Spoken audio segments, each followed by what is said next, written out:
Hey guys, how's it going? So, I asked the question the other day, or actually just yesterday, I think it was, and I said, story time. You want me to tell you guys stories? And an overwhelming number of you said, yes, you want to hear stories. So, I figured, all right, let me start with who I am. You know me as Kenny. Yeah, my name's Kenny. Um, I'm 56, or I'm going to be 56 very soon. And I'm actually born in Sweden. Came over here when I was a little kid and grew up in White Plains, New York. Moved to Stormville, New York, then eventually moved to North Carolina. That was just 3 years ago when I moved to North Carolina. Kids grew up out of the house, type of stuff, sold the house, and moved down here. I worked at a Chrysler dealer for 21 years. I worked at a couple different shops independently, and before I turned, before I was out of high school, I worked in several shops. Starting actually in middle school, I worked in several shops where I learned to weld and stuff like that. I worked in it was a Mercedes shop that they purchased Mercedes directly from Europe, shipped them over here, and then converted them to meet the U.S. standards. So I did a lot of work on that, uh, putting catalytic converters in them. It was just certain things that had to be done, and then they had to meet safety standards too. We actually had to install beams in the doors and stuff like that to meet standards. Okay, I did all of that. I started really with enjoying cars when I was a little kid. I was always fascinated with cars. When I was when I was little, I don't know how old I was. I would be sitting in my parents' car at night. We're going down the road. And this is before you had to wear seatbelts and stuff like that. So I was in the middle of the seats in the back, looking out the windshield, and I remember watching cars coming at me. And I would look at the headlights and stuff like that, and I would be like, "Oh, that's a '69 Camaro." And then I'd look at the out the side window, and when he went by, that's a '69 Camaro. All right, that's a '74 Maverick. Sure enough, that's '74 Maverick. And then, of course, if I was wrong, I was like, okay, in my head, what was the difference? Like, what car was that? And I always had a fascination. I played with toy cars. I had the AFX slot car tracks and TCR, if you remember those. I had those. I built car models. Loved car models, and I was always fascinated. I used to read car magazines too. You know, I would read Hot Rod and Carcraft and Popular Hot Rodding. All the different car magazines. As I got older, I used to read a car magazine. The best magazine I ever read was Cars Illustrated. And I used to love that magazine. It eventually became Muscle Mustangs and Fast Fords. And I think that started in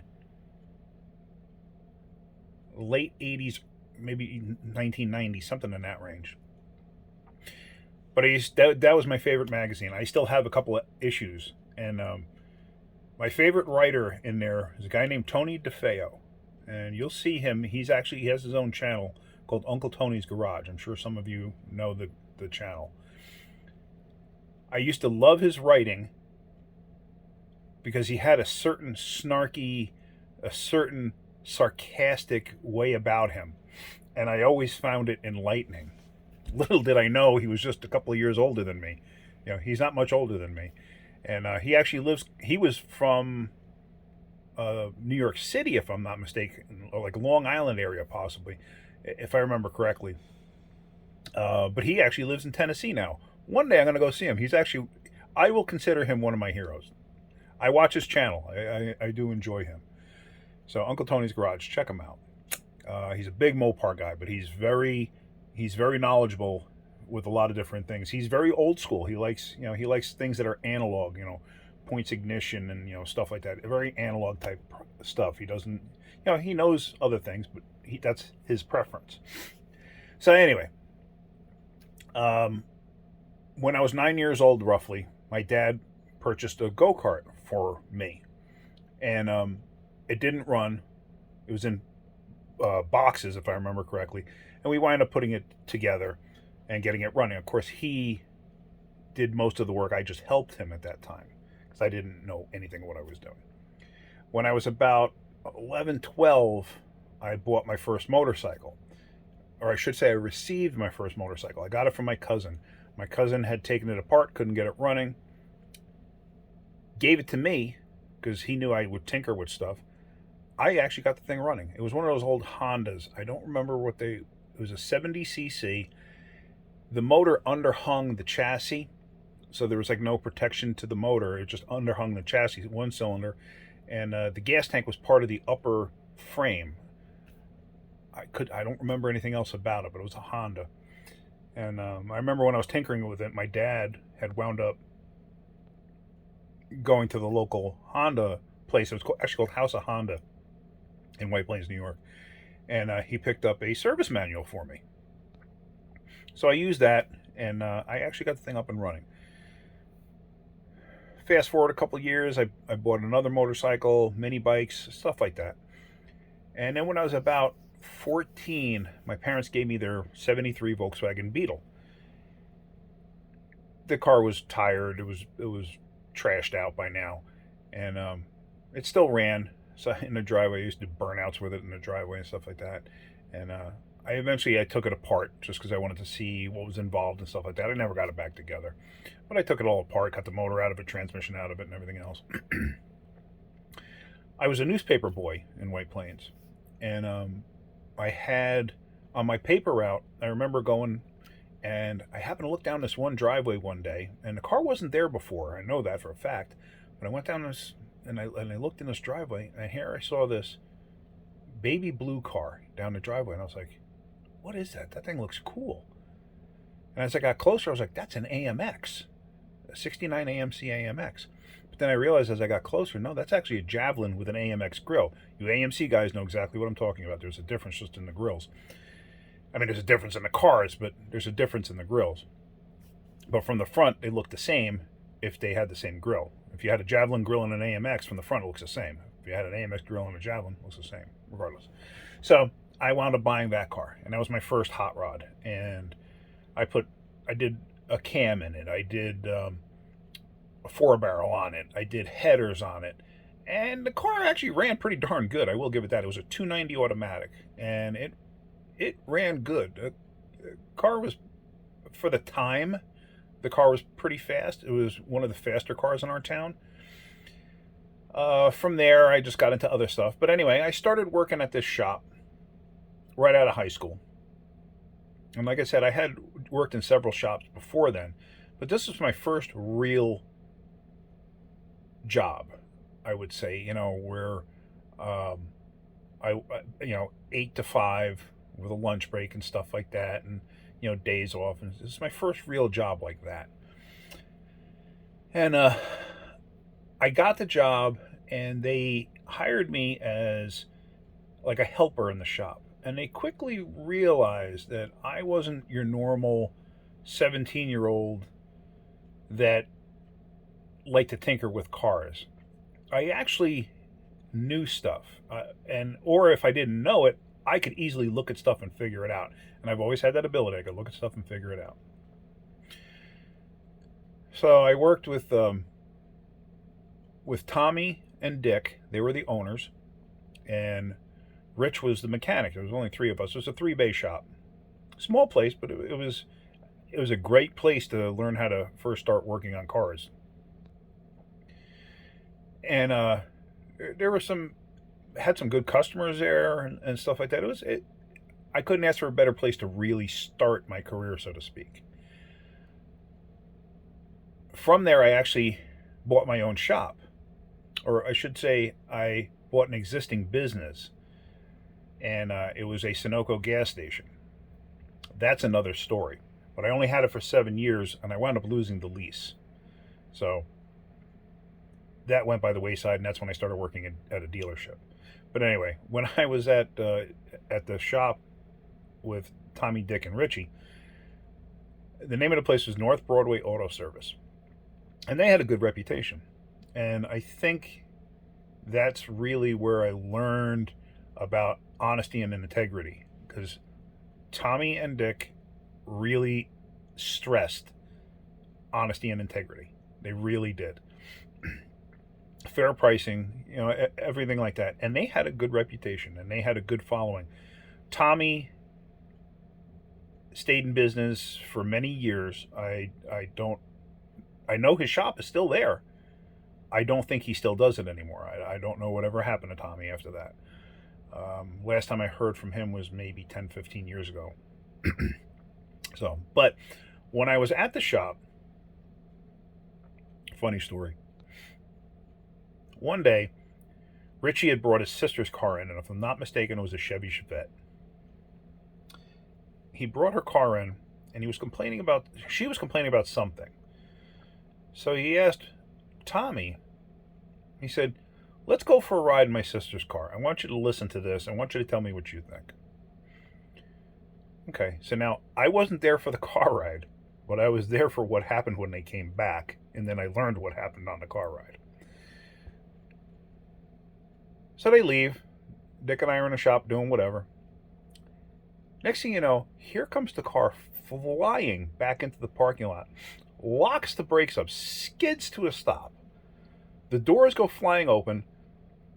Richie falls out of the driver's side of the car, like rolls out of it as if the car is on fire on the inside.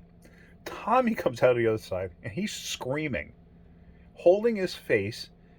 Richie gets up off the ground and he's holding his hands out like, ah, ah, and they're like screaming and carrying on. And we're like, Dick and I are looking over at them, and there's people. The gas station, it was an old Exxon gas station. So the bays were on one side and then like a convenient mart on the other side. The whole place was owned by one person. And so the convenient mart had customers going in and out for gas and whatnot. And then there was a repair shop portion. So people are looking like, what the heck is going on here? So they're screaming. I don't remember if it was Tommy or Richie. One of them goes and grabs a water hose and is spraying it directly in their face, like, wah, and in their mouth and everything else. And then the other one runs over to the slop sink and they, turn the water on full blast and they're blasting themselves in the eyes with it and in their mouth. And, they're getting soaked with water. And they're carrying on and carrying on. So like, we're like, what the heck happened? Is everything okay? We're worried that something happened to them. All of a sudden, the two of them, they're like, their eyes are beet red. Their face is beet red. They got snot running down their nose. They're drooling. Next thing you know, they're hysterical laughing. Come to find out, when they went up the road on a road test, Tommy's sitting in a passenger seat, and he happens to look down and he sees something.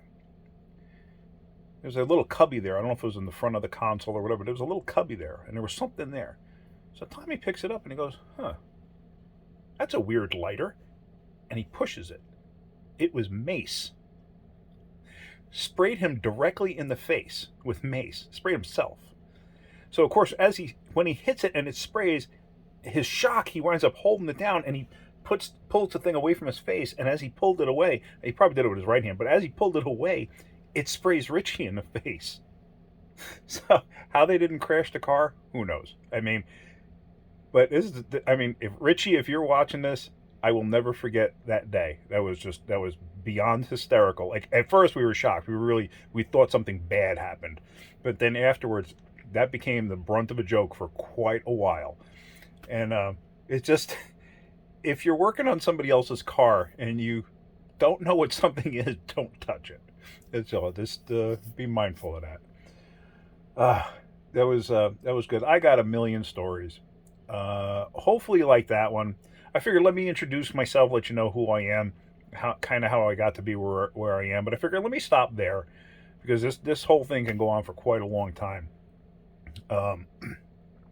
I got stories about when I had my shop. I got stories about being at the dealerships. Actually, it was only 2 dealerships, really. Technically 3. But anyway. But yeah, I got stories to go along with that and up to the point where I am now. And some of it's pretty interesting. Some of it's pretty funny. I got stories of being at the racetrack, stories of me and my buddies at the house, and I used to be into drag racing and hot rods and all sorts of stuff. I still am. I just haven't been actively doing it. Hopefully that's coming soon, where I can actually get back into it. And that's actually my goal, is to get back into the hot rods and drag racing and stuff like that. And as some of you saw, I was talking about that Camaro. There's something coming up. The Camaro, the Hornet, something big. I got something big in the works. So anyway, that's it. If you like this, please let me know. Let me know if you want me to continue with stuff like this.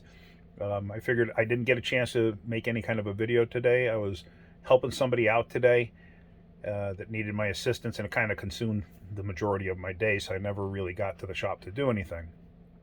But yeah, so anyway, that's it. Hopefully you got something out of that. Hopefully you enjoyed that little story.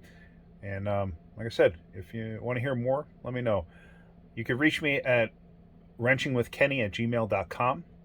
I'm going to make another channel called Stories with Kenny, where I want you guys to send me your story, and then I'll read those stories on a video like this. I think I'm gonna start doing this once a week, and I figure after you get to know my whole story, then we'll start getting into that. Meaning my whole story of how do I get to where I am now. I mean, I got a million stories in between, but I figured that's a good place to start. All right, guys.